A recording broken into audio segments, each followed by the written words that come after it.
Hi, I'm Henry Louis Gates Jr. Welcome to our national conversation, Solving Mysteries, the Science of Genealogy. I'm honored to have the support of your local PBS station and thankful for you being here today. Now I'd like to welcome our friends from KERA to say a few words. Thank you, Professor Gates, and hello to everyone this evening. I'm Danita Malvern, Director of Engagement and Inclusion at KERA.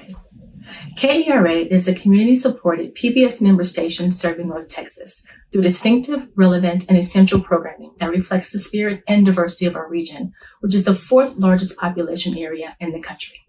For over 60 years, North Texans have turned to KERA as a vibrant destination for community engagement and lifelong learning.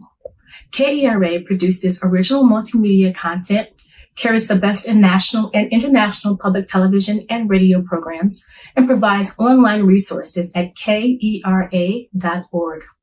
We're delighted to co-present this third discussion in the four-part Finding Your Roots National Conversation Series with PBS stations across the country. For more information about the series and upcoming conversation events like this one, please visit pbs.org/findingyourroots. We hope you enjoyed tonight's conversation. My heart is racing right now. Fasten your seatbelt. You're uncovering the truth. These are consequential things. Yeah. Oh, look at everybody. I feel the presence of all these people. I've got history. I wish my ma could be here to see this. Amazing. It's like the most vital stuff, right?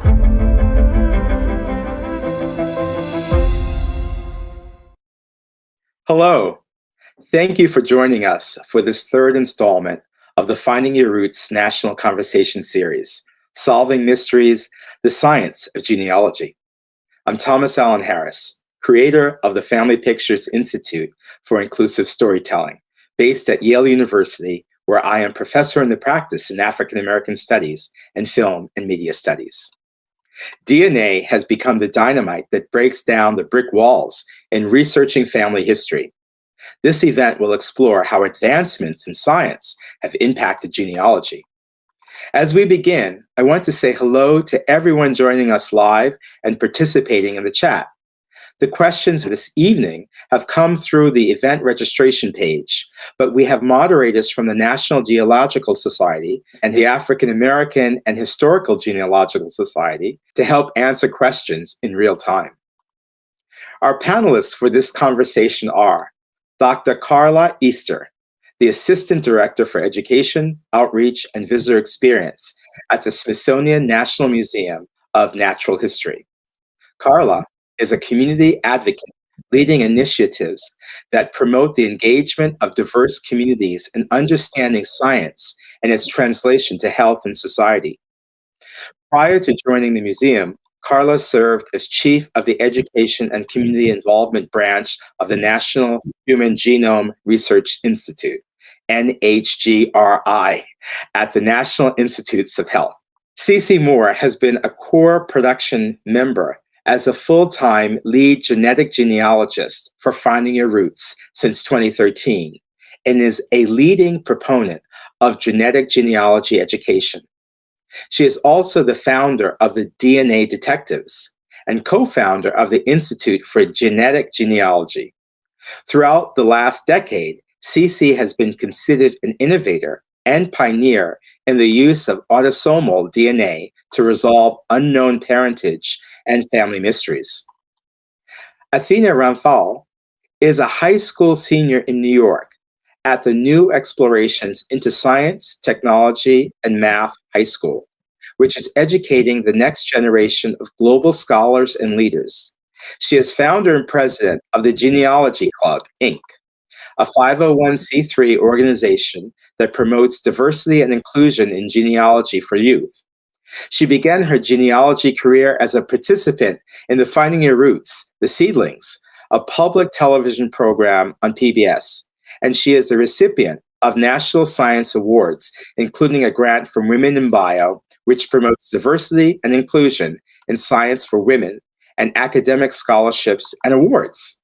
Thank you all for being here.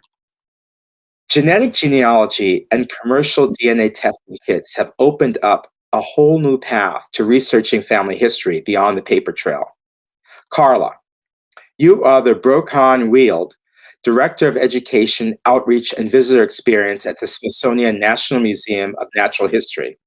Much of your career has been dedicated to helping the public learn about genetics, and much of the conversation will focus on the intersection between genetics and genealogy.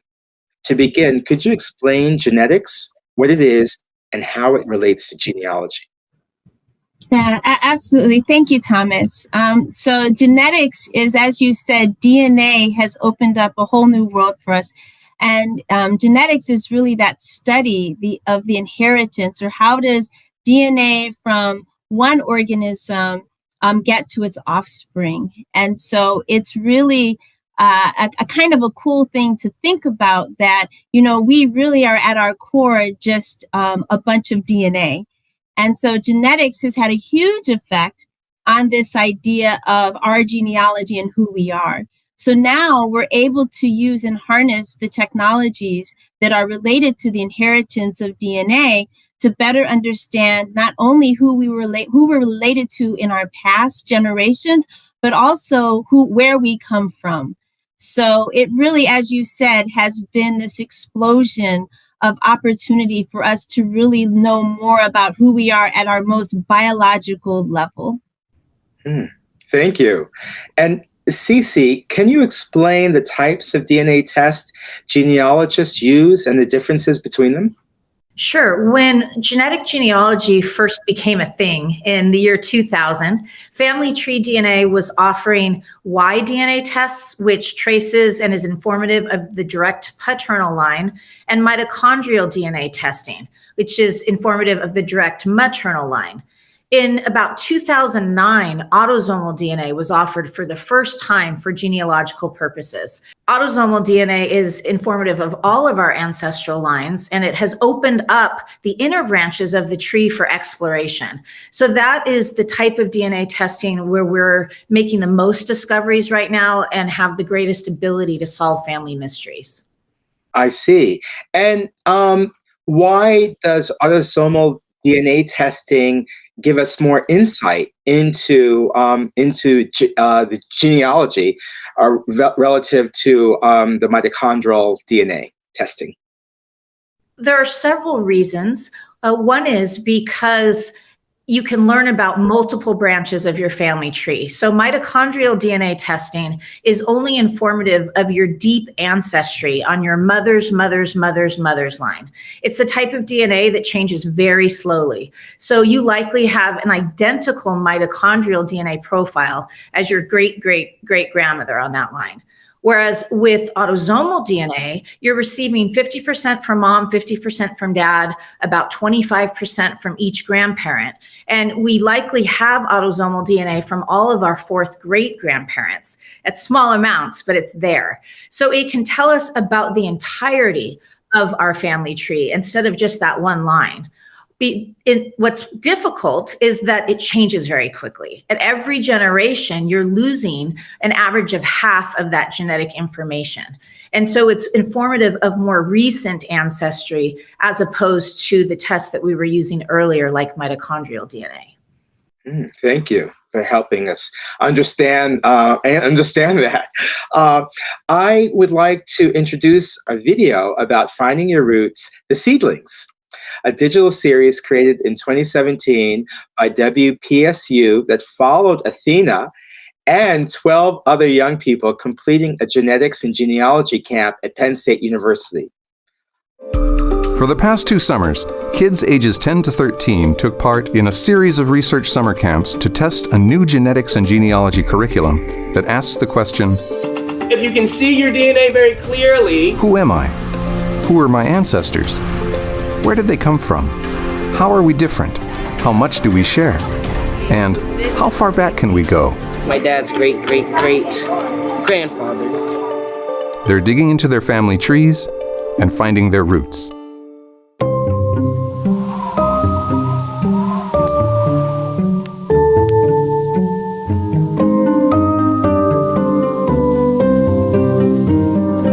welcome to Finding Your Roots. One of the most fundamental questions we all ask ourselves is kind of who am I and who are we? It's as natural a question as, human beings have asked ourselves since the beginning of time. We haven't had enough American kids, and especially underrepresented minority kids, going into science. So we need ways to sort of unleash the natural exuberance and creativity of kids. No child will be left behind if we have them trace their family tree. Why? Because what's your favorite subject? Your favorite subject is yourself. The Finding Your Roots curriculum is a multidisciplinary approach that builds knowledge and research skills over the course of the camp. That's so cool! That's the DNA condensing.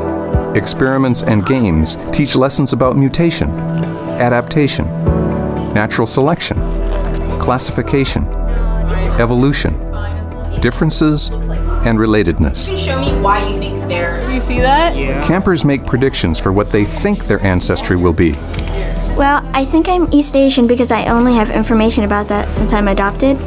That's what I think, yeah. And they open the results of their individual DNA tests at the same time together. 2, 1. Click on it.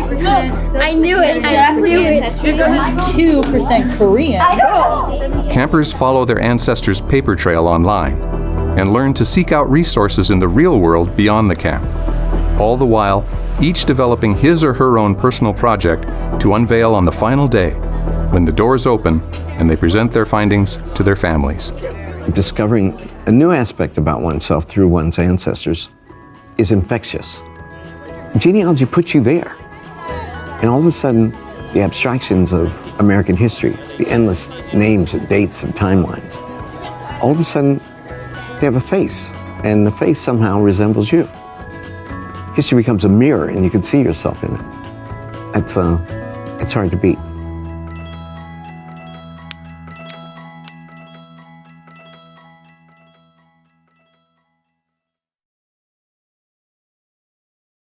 Wow, that looked like so much fun. It looks like the kind of class I wish I had in elementary school and high school, for that matter. Athina, can you describe your experience with the Seedlings Genetics and Genealogy Camp? Yeah, of course. So when we started the program, honestly, I didn't have a clear understanding of what genealogy was. I didn't fully understand the topic, but once we started doing the hands-on activities, it became really engaging and interesting. We had speakers brought in to tell us about different things like skin color, like Dr. Tina and CeCe taught us about, and we had Lindsay Fulton come in and to talk about Ancestry, and that was the day that we actually looked into our history and tried to look for our own records. That day I actually didn't end up finding much. I assumed it would be easier to find things, but then that's kind of when I learned that because of my background and because of my history, I'm Indo-Caribbean. I'm from my family's from Guyana.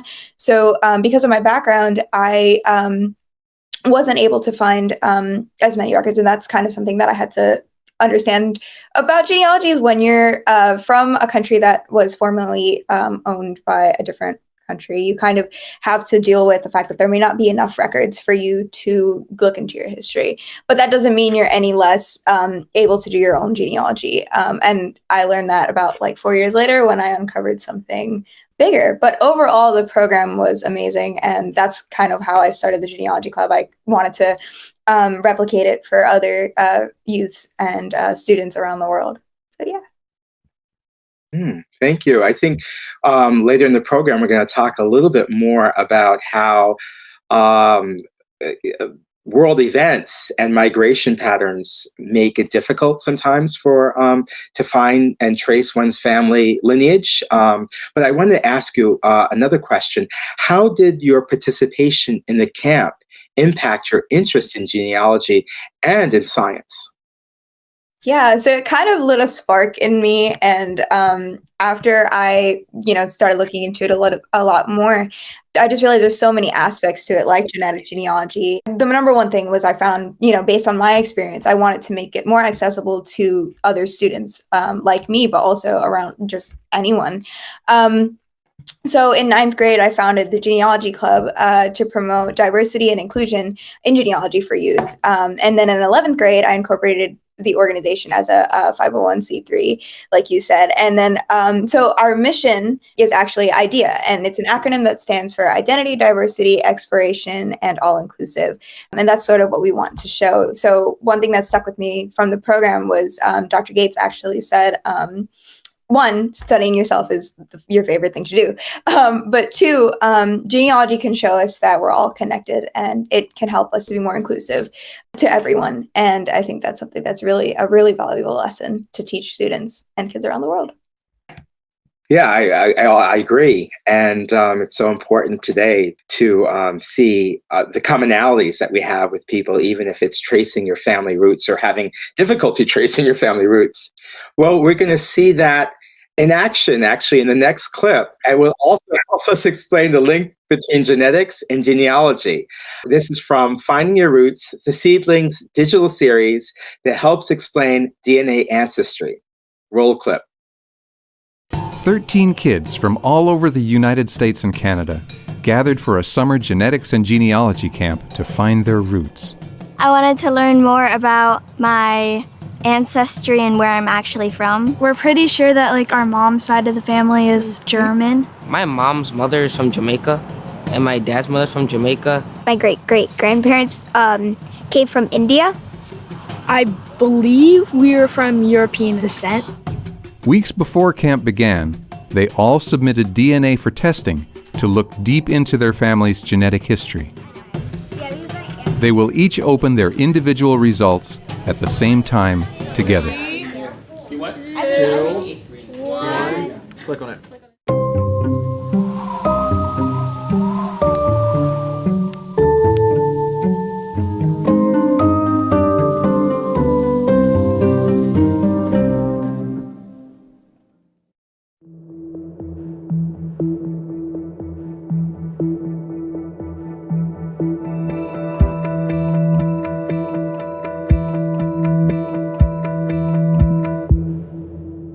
Now, early on, we actually looked and saw, at least to some degree, the way DNA actually looks. Now we get to dig in on actually what it says. What does it say? What does it say? DNA is just, oh my God, it's just, it's the gift that keeps on giving. Remember, you have 8 great-grandparents, 16 great-great-grandparents, 32 third-great-grandparents, and 64 fourth-great-grandparents. There are a lot of stories buried on that family tree. You inherit DNA from these people. Back 6 generations, you inherit some DNA from all of them. So what we'll do now is let's focus on this exercise here. So based on the conversation we had, based on these categories, right, let's guess. Draw a pie chart here of what you think, what's your guess about what you might be? It's interesting to see kids make sense of what they believe to be true. And just because a person is born in a place doesn't mean that that's where their genes have migrated from. On that notion of like, but I was always told that he was from here. And so making sense of that can be challenging for some people. Because my ancestors originated from India, I think I'm going to be 25% Indian. And then since my parents are from Guyana, I think 25% Guyanese. I really understand and really like Native Americans' cultures. And I thought North Africa because I like their cultures too. It's very, very But what do you fun. think you are? Hundreds and hundreds and hundreds of years ago, right? There was a slave trade, and people from sub-Saharan Africa were brought to the New World as slaves. So they took from here? That's right. Not here? No. Well, I think I'm East Asian because I only have information about that since I'm adopted. That's what I think, yeah. Because that's the only information I've ever gotten that I'm from China. All of my family traveled over from Europe at one time. My prediction that I was gonna have a little bit of European because my father told me a story that about his grandmother and the great-grandmother of the grandmother told the grandmother that her grandmother was European. So the European ones in the family, that's what I know. I think I am 90% European, and I put 10% for other because who knows what. I think I am 60% sub-Saharan African, 20% Native American and 20% European. I think I'm 99.9% European and 0.1% other. I think I'm 80% European, 5% Middle Eastern, and 15% other. I'm gonna be super shocked if I'm like Spanish or something. Okay, 3, 2, 1. Open it up. The day that we had the kids open their DNA ancestry accounts and look at the results, they were glued. There was nothing more exciting to them than reading about their own unique genetic information. Oh my gosh. Oh. I'm 100% European. Whoa. 82%. I knew it. I knew it. And I'm mostly sub-Saharan African. I'm part Egyptian, or not Egyptian, European. I'm part East Asian and North Native American. 98.1 Chinese, 0.2% Korean, Cool. 0.7% broadly East Asian, 0.8. So this is basically mostly Asian. I'm British and Irish, French and German, Scandinavian. Look at that. I'm 22.9% German. That seems about right because my mom is half German. You're 55.7% European. I put. Wait, I think I put. Yeah, what did you put? I put 20, and you're 55.7%. How much are you British and Irish? I'm more British and Irish. I'm 37.4 British and Irish. 37.6. Can I tell you one more time? Northwestern Europe. Since we're twins, I thought we would have the same makeup of DNA and ancestry, but we didn't. It wasn't the same. Right? Despite the fact that you are Twins. Isn't biology amazing? Yeah. Twins.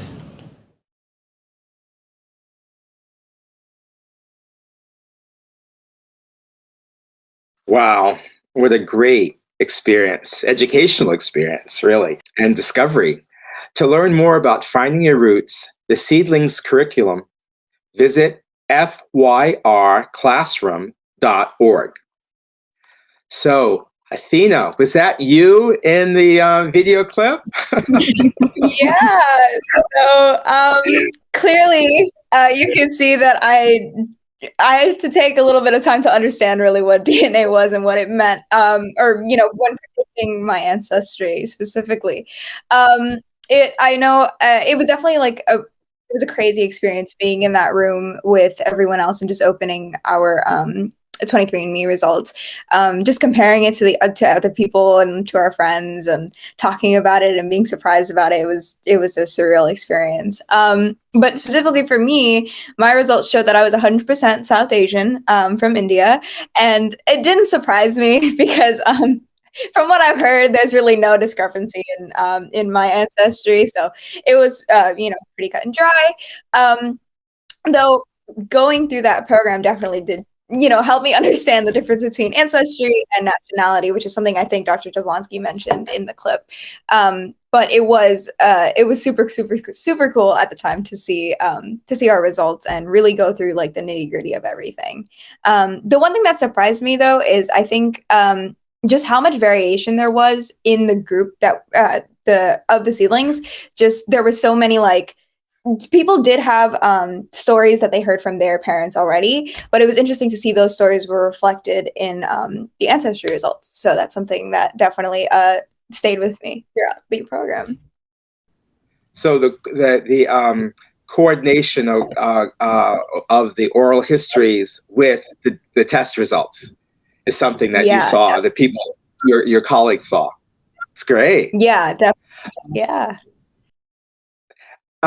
So I have some questions from our wonderful audience. Rita from Maryland wrote in to say, I've heard DNA analysis doesn't really show what country you're from. Rather, it's just based on statistical analysis of the likely country your DNA points to. Can you explain this? CeCe, I'm going to throw that to you. Can you explain how DNA can provide clues as to where our ancestors are geographically from? I think actually Carla might be better to answer that. I mean, I can, but Carla, that sounds more like your area than mine. So can we? Yes, I guess to start, I would probably say that, you know, a lot of how when we get the testing back and we look at where our ancestry is based upon the individuals who are that kind of that database of individuals living in that place. And we're comparing our DNA to those individuals now. So it's all based upon kind of that grouping of individuals that are sort of that reference sample. And again, that's basically a reference sample that's now.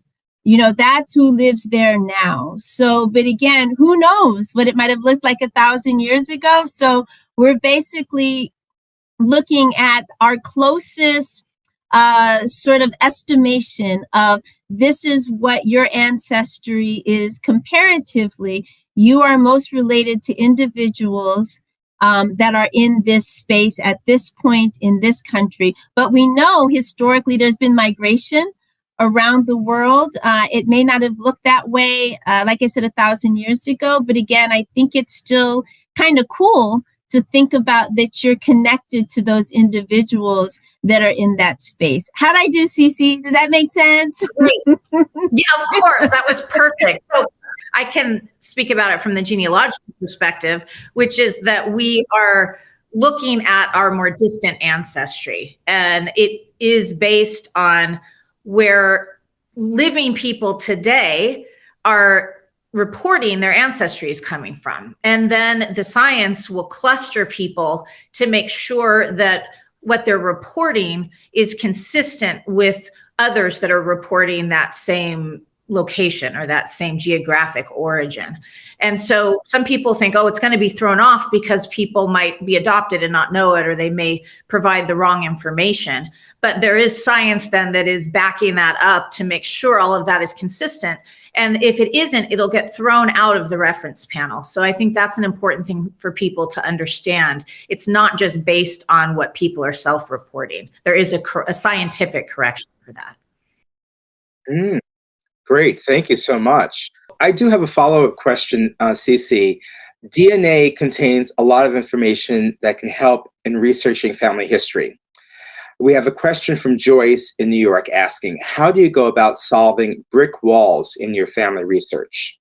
Well, when you test your autosomal DNA, you're inheriting about 12.5% from each of your great-grandparents, about 6.25% from each of your great-great-grandparents. And so it does help you to address those more distant brick walls. Of course, the closer that brick wall is, the more DNA you're going to have to address that particular mystery. And so what you will do is once you get your results, you should categorize all of your matches to the branches that you already know.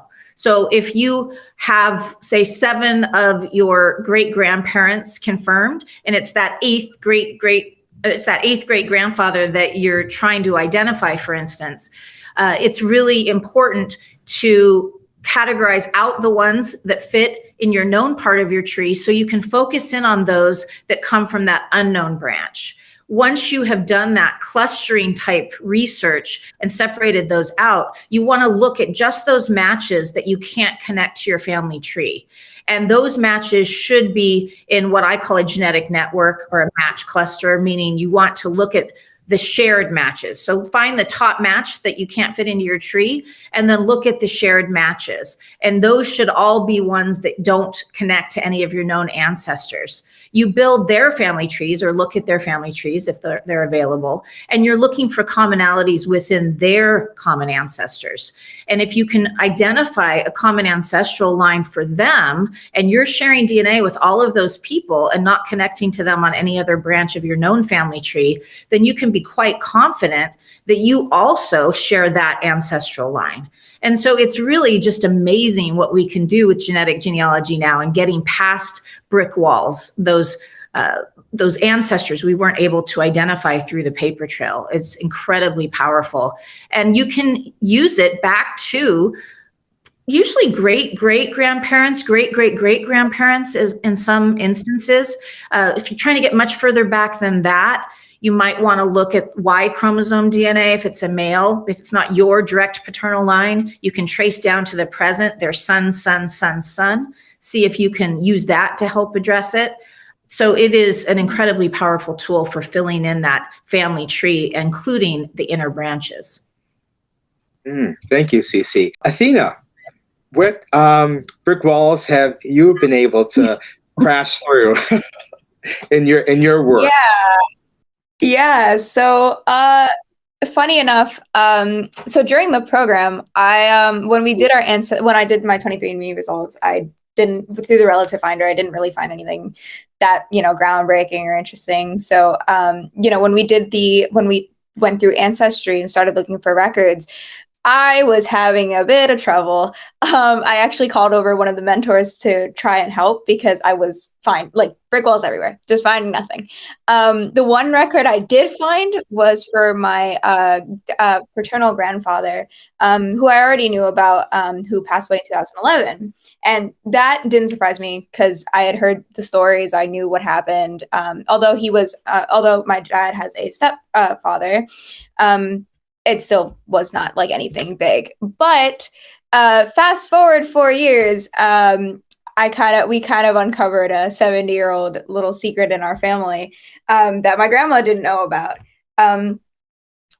So we were just talking one night and we were looking through old photos and we saw a photo of my grandma sitting in between her parents. And I just kind of had a quick question for my mom. I was like, she looks a little different than her parents. Maybe that's just me reaching, but something is a little off. So my mom actually then said that she heard a rumor while growing up that my grandma's biological mom wasn't who we thought she was. And my little amateur genealogist brain kind of peeked up and I was like, okay, that's a little interesting. So after talking with relatives, they were saying that it wasn't her biological mom that wasn't who we thought she was. It was actually her biological father who wasn't who we thought he was. So now I'm just confused and I really want to figure out who it is and if it's her mom or her dad. Like, I just want to get to the bottom of it. So that's when I realized I couldn't go through like the normal paper trail and I couldn't go through DNA because no one that was a part of the story is alive to answer any of these questions or take a DNA test besides my grandma. So I called around to other relatives, further relatives that, may have known about the story or were in the village at the time that could have, shed some light on who her parents were.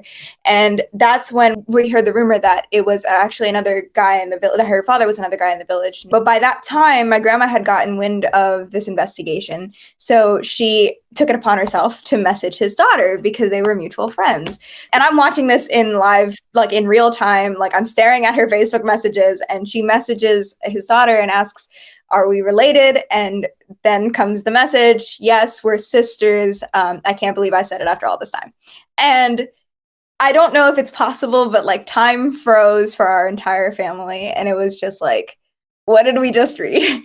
And it was kind of ironic that all of us found it at the same time because my mom and I kind of talked about it and we decided not to tell my grandma that we were doing the investigation at first because we didn't want her to get worried.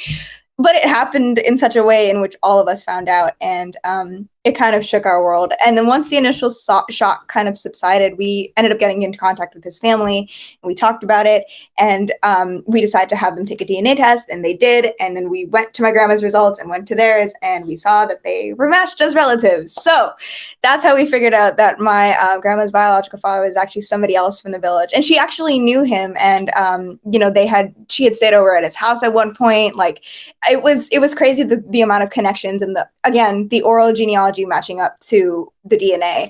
And it was just kind of, it was insane. Like that whole process, it kind of, again, like it proved to me that like no genealogy story is textbook. No matter if you think your family is cut and dry, it may not be. No matter how far back you have to go, there's always something there. And if you're willing to find it, I say go for it, do it. It's one of the most interesting things you can ever venture into. I could see your passion and also following your instincts, and reading the visual material, the photograph. Speaking of using DNA to help break down brick walls, let's take a look at a clip from this season where CeCe helped actor Joe Manganiello learn about his grandmother's parentage.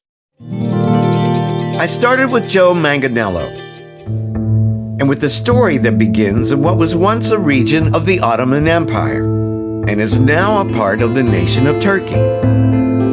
Joe's maternal ancestors were caught here in one of the worst atrocities of the 20th century, the infamous Armenian Genocide, during which over 1 million ethnic Armenians were systematically murdered by the Ottoman state. Joe's great-grandmother, a woman named Rose Darakjan, miraculously managed to survive the slaughter and find refuge in the United States, but only after enduring a horrifying ordeal. The Turks came into her home in 1915 under the guise of World War I and tried to enact the genocide that they had begun. They shot her husband, dead, shot her, and she laid on the ground, pretended that she was dead, while 7 other gunshots went off, which were her 7 children.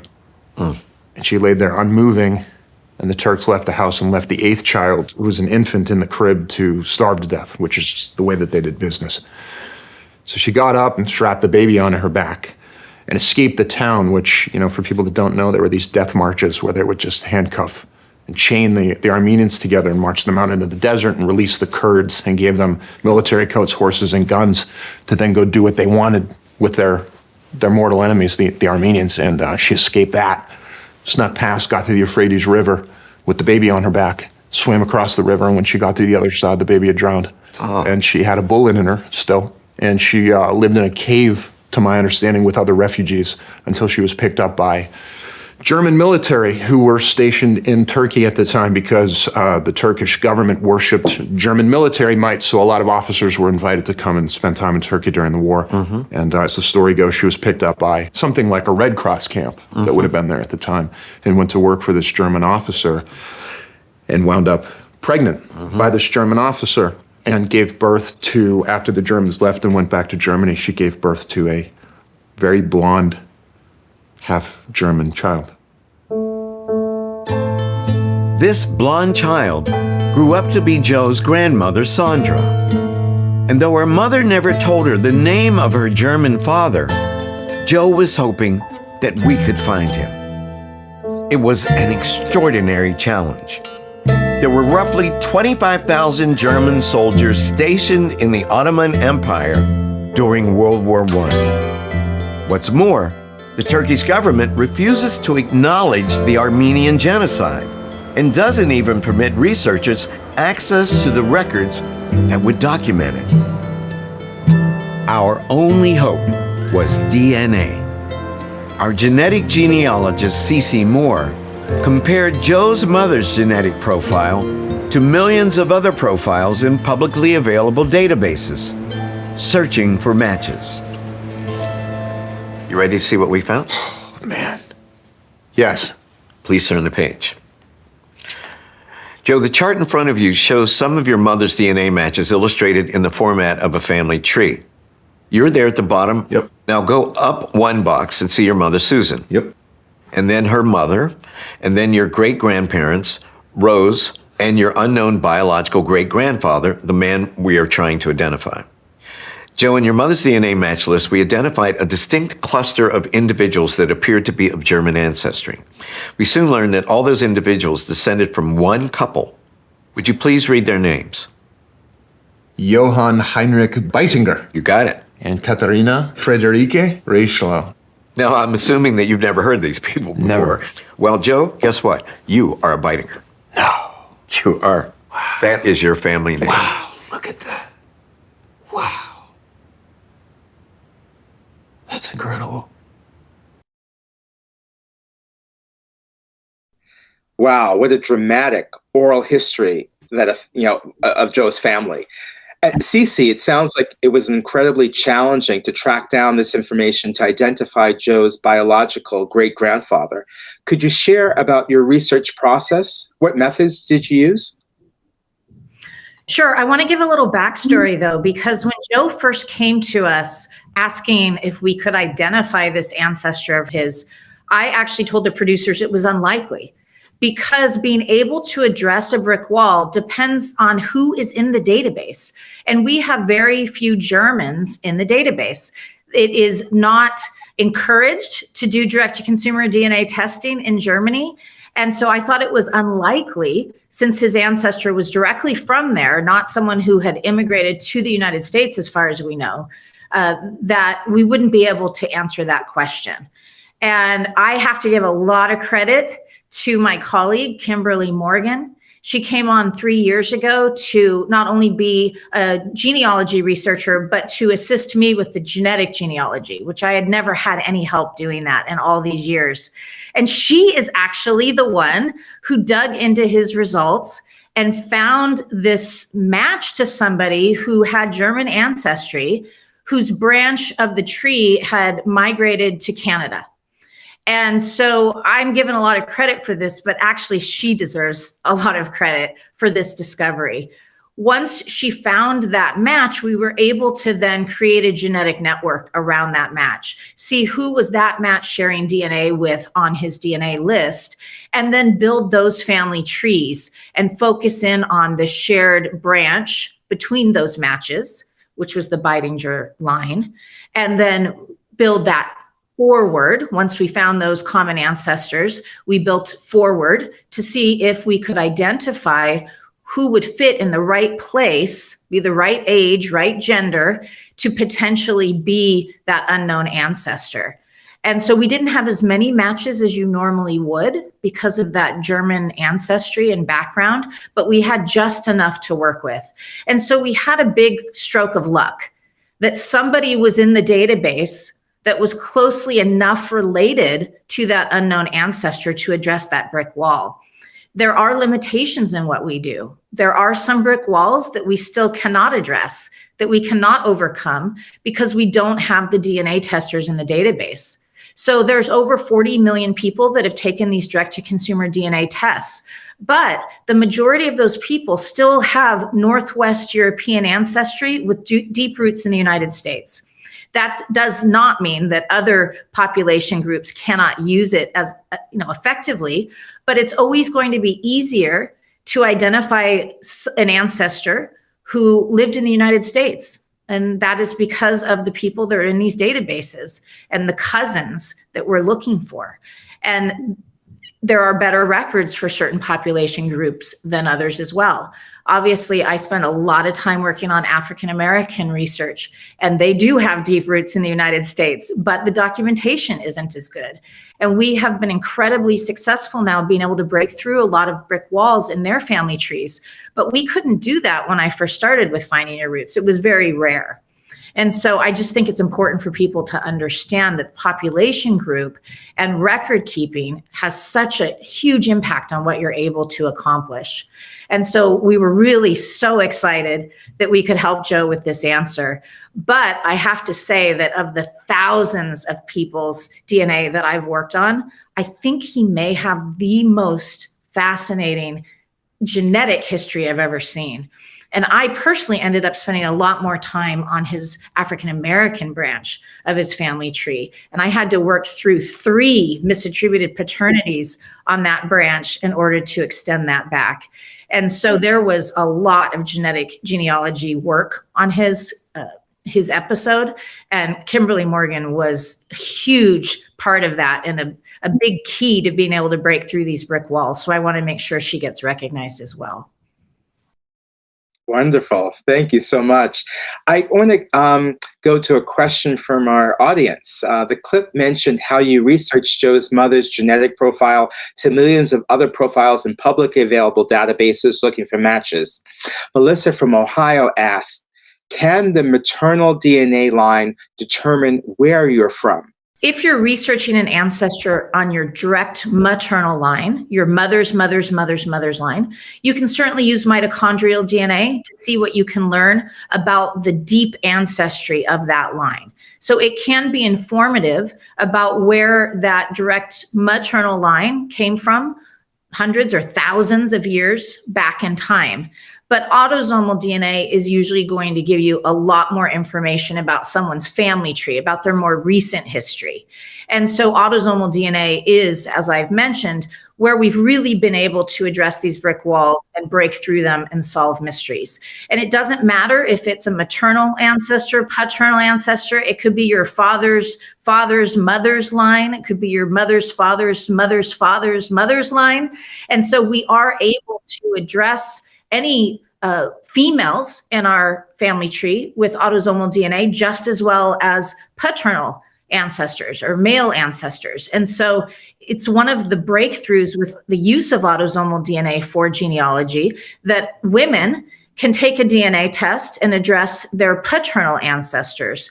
Whereas prior to using this type of DNA, if we wanted to learn about our father's side, we had to get our father to test, or a brother or a male cousin. And so it really leveled the playing field between men and women being able to test their DNA and learn about their ancestry. Thank you. Sheila in Virginia wrote in to ask, is it possible with DNA to compare two sets and be able to tell at what generation the two people are related? And I think I'll throw this to Carla.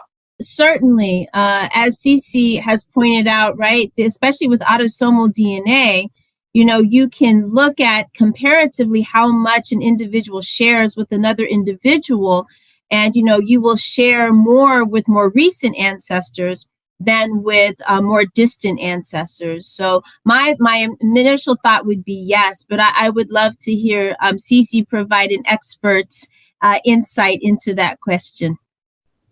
Yeah, and I guess I could just jump in and say I've gotten hits from the DNA testing company I signed up with, and they say this person could be a third distant cousin or fourth distant cousin, and so it's all confusing. Like, what does that mean? So I'll throw it to you, CeCe. Back to you. Thank you, Dr. Easter.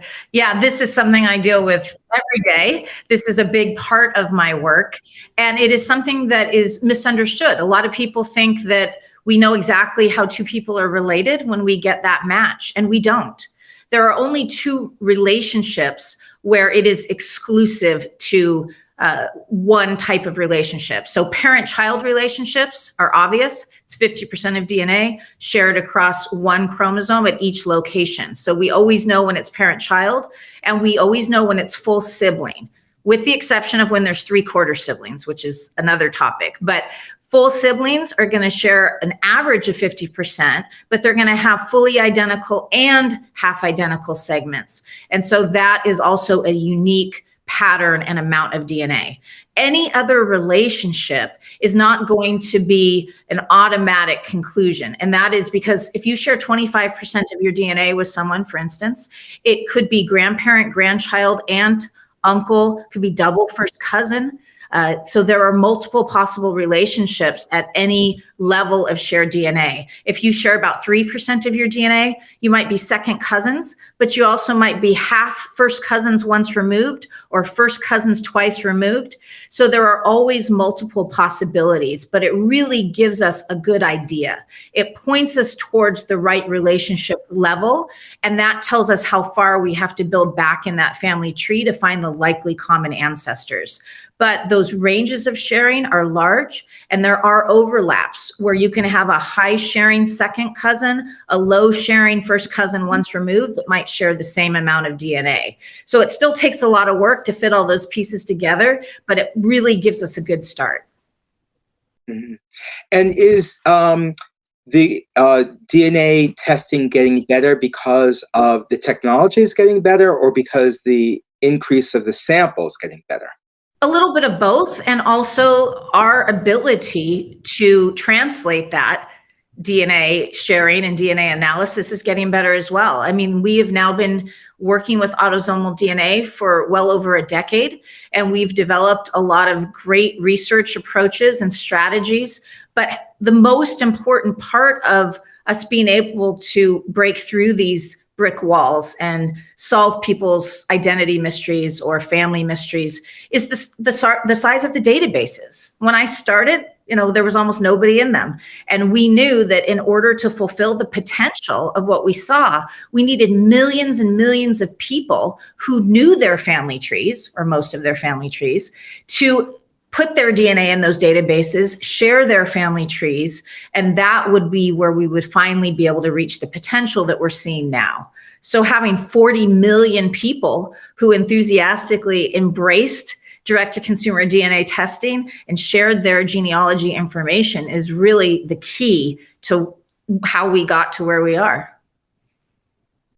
Thank you. We received a question from Colleen in Pennsylvania asking, should you start your family research with DNA testing? What do you think, Carla and Athina? Wow, that's a great question. I guess it would be probably a pretty cool place to start. And then sort of depending on what the family stories are, starting with the DNA testing, I think, but also a mix of if there are any sort of other family histories or documents that you have to go on, because I go back to what CeCe said about you can only know as much as, the DNA can tell you so much, that sort of those recent relationships, those close relationships, but certainly starting with the DNA would probably make you even more curious to sort of look at some of those historical documents as well. So again, I don't think it would hurt, but I would imagine, and Athina, I'd love to hear your thoughts as well. Should you then sort of add on to that all those sort of stories that you've heard and try to fit the pieces in? Yeah. No, I completely agree. I think it's interesting. It really depends on the family. I do have to say that, and how much you do know, like both of you have said. I think personally with my situation, I had my family I was going crazy with DNA tests, and I was like, we should all take DNA tests. So my entire family took them. I think it was my grandma, my mom, my dad, and my grandpa. And I had them all do it, and at the time, we took it right after I ended the program. So we didn't really think there would be anything. Like I said, like my results didn't show much, of like anything that would have piqued my interest. But that's the thing, when we talked about things and we went through stories and talked about our past, like it definitely was like, okay, maybe we can look a little bit more into these relatives. And actually, that's how we figured out that there may be, that Keza may be my grandma's biological dad, because we saw some relatives that were related to him in her relative finder. So it can give you like a sort of like a stepping stone or a jumping off point. I do think it is really interesting. But honestly, if you just want to take it for fun as well, you never know, it may come in handy later on too. Yeah, I think it's so important to interview our oldest living relatives, that oldest generation. We have to get that oral history first. And while you're doing that, if you can get them to spit in that tube or swab that cheek, do, because that DNA is the most valuable for our research. I have a great-great-grandmother who had an unknown father, and there was lots of oral history about that in my family. And I'd been trying to solve that for a really long time. And from my own DNA, I wasn't able to do it.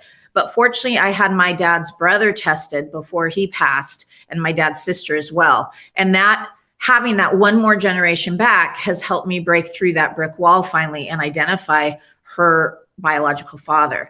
And so I think we need both when we start. We need to record that oral history, learn everything we can from the stories in our family, and get the DNA of that oldest generation if possible. I think they're both equally as important.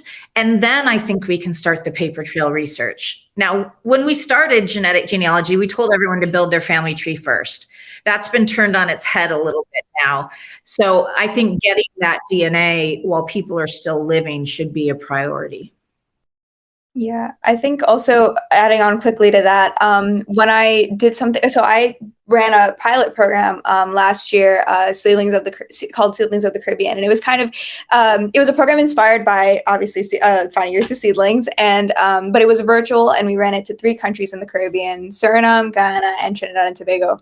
And the number one thing I did tell the kids. It's actually, one interesting thing was actually their parents were worried about them finding out something in their family. And I reassured them that we're not doing like extensive research into every kid, but I did tell them that, you know, doing genealogy, you really, really want to talk to your family and really understand where you came from. Because not only do you understand more about your family history and your ancestry, but you get the sense of pride that, like, you know, this is what your ancestors, these things are what your ancestors did to get you to where you are now. And it makes you who you are, your mannerisms, but also, you know, what you do on a daily basis, things like that. Just simple things can really surprise you. And it's also just really nice. It's like a family bonding thing to just sit with your family and talk and just have a good time and bond. And so, yeah, and create memories. That's something I definitely stress to them, especially if you come from a Athina, country that you you're might. so lucky that you became interested in your family history so young, so you can talk to your grandparents, your older relatives, and get their DNA.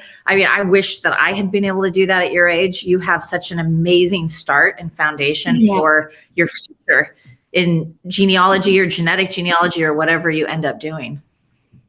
Yeah, definitely. I mean, like with kids, start young. Sorry, go ahead. No. I was going to say, I totally agree. But I also think you made this wonderful point that it's an opportunity to talk to family, right? It's that, you know, we often talk about a generational gap, but what could be cooler if you're trying to research your family tree than to talk to the oldest person in your family, right? To hear those stories, because once they're gone, you won't have those stories anymore. And again, those oral history stories are so important for there to be someone to pass them on. So I agree. I love that you have been so inspired and that you are inspirational, that you really are, you know, that you've taken this to a whole other level, because I think it's wonderful that it's the opportunity to talk to family and bring people together. Even if there are those kind of family secrets, it sounds like you guys worked that out on how you were going to deal with that. I would give anything almost to be able to interview the older relatives that I met when I was young, you know, before I was interested in genealogy. And I know many of my colleagues feel the same way. So anyone who even has the slightest interest in it should do that now. But Athina, you know, you're just in such a great position and you've inspired so many other young people to do that. And to talk, as Dr. Easter says, to talk to those relatives and ancestors, talk about your family and learn things that once they're gone, it's like burning a library. You know, those memories can never be recovered. And so those need to be recorded. Something Dr. Jablonski said to us on the day of orientation was, you're in the driver's seat. And that's something that stuck with me, like, you know, up until now. And it will stick with me up until I'm older. So the message to kids I have is the same thing. You're in the driver's seat now. You have the chance and the choice to explore anything about yourself. Do it and be proud of those who came before you and who you are now. Find your roots. I mean, Dr. Gates, he gets it already. He's telling kids, go for it, you know? So I just want to talk about it. It's the most interesting thing. I want to go to one more question from our audience. Deborah from Maryland wrote to ask, why do different DNA testing organizations, you know, Ancestry, 23andMe, MyHeritage, etc., give somewhat different results about where your ancestors come from? It goes back to what I said earlier about these being predictions and not being as granular as people might want them to be or think they should be, or even the marketing might imply that they are. Each company has a different set of reference panels. Different, you know, people make up those reference panels. Some have more robust reference panels for certain areas or population groups than others. And they should be highly consistent when you're looking at those global areas or predictions. Again, you know, African versus European versus Asian versus Native American, those should be very, very close between the companies. But when you get down to those more granular results, those smaller categories, they define those differently in some cases. They have different reference panels. They have, as I said, some more robust at some companies than others. And so you're just going to see differences because of the differences in their approaches, and the difference is in the underlying genetic data that they're using for those. So we always have to take those more granular predictions with a grain of salt. I've been saying this for over a decade. You know, don't make any big decisions based on what your results say in those granular areas right now, because that will likely change. And those of us who've tested quite a while ago have seen our results change many times. It doesn't mean they're not accurate, but they are not that granular. You know, I look at it as like Northwest Europe is one cluster. I don't really look at the smaller categories typically with that. And then I look at Western Africa as one group, and it's very difficult to break that down into that granular level for a lot of historical reasons that, you know, it's a whole nother conversation. And same with Asia, right? We can look at those in bigger, you know, groups, bigger geographic areas. But over time, it will get better. We've seen it get better. It's going to improve all the time. So we just have to keep an open mind about it, you know, take it with a grain of salt, and know that these are not perfect. They are not exact results. They're predictions. What resources would you recommend to get people interested or up to speed on genetics and genealogy research, you know, both in America, but then also thinking about things on a global level? That's a great question. You know, so certainly, you know, obviously shows like Finding Your Roots are wonderful places to start to look, because you get, you know, although they're celebrities, those same, you know, processes in the same science will apply to anyone. So certainly I think that, you know, looking at examples like that, you know, a lot of the, you know, there are a lot of resources available, especially in educational areas. I'll just give, you know, my experience working at the National Institutes of Health. The National Library of Medicine has some wonderful resources on just sort of understanding basic DNA and issues around genetics and genomics. I would always say to people, be very cautious about where you're finding your resources, right? Make sure that you're going to reputable sources. People put a lot of stuff out there that may or may not be, you know, doesn't have the stamp of approval of someone like a CeCe, who can say, yes, this is a good resource to go to.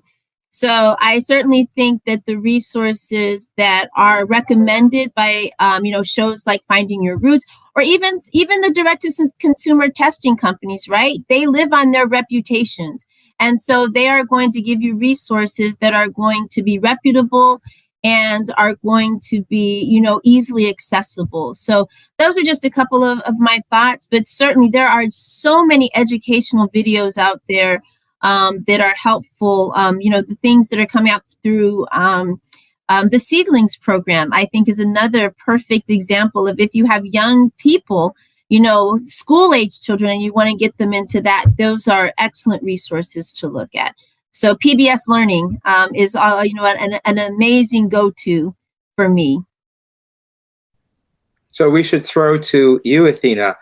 What resources would you suggest to your contemporaries? So I think by default, I have to go with the Finding Your Roots curriculum. If you're a teacher or a student even that's interested in knowing more about learning more about genealogy and knowing, you know, where to start and wanting to have a place to start, Finding Your Roots curriculum, 100%. It's the easiest thing to do. It's hands-on, it's interesting, it's engaging, and it's easy to teach as well. I use it in my own club in our lessons, and like high schoolers love it. There's like, I remember specifically, there's like a candy DNA model that we make that we attach to a lesson, and obviously it's candy, so kids love it. But also we go through like little games with Ancestry that, you know, kids are engaged in, and that's one resource that's obviously amazing. Finding Your Roots, another great one. But also, like Carla said, like make sure you know where these resources are from, just to make sure that they're reputable. And I know that occasionally, like bigger news outlets like New York Times and stuff, they publish stories about genealogy often. So keep on the lookout for that, because occasionally there are some interesting ones up there. So yeah. And you, CeCe, final word? Because genetic genealogy came from citizen scientists, there it's still the best resources coming from our own community, from the people that built this from scratch. This was built through passion and innovation.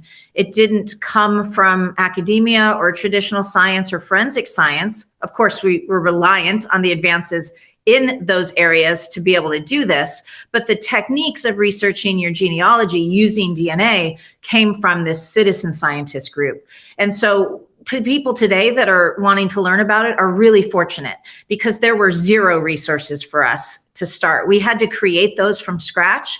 There's still no formal programs. You still can't go and get a degree in genetic genealogy, which is shocking that still doesn't exist. There is very little formal education on this still. It's been slow coming on board. I'm sure it's going to happen more and more in the the upcoming years. But right now, you're still going to find the most reliable information within that genetic genealogy community.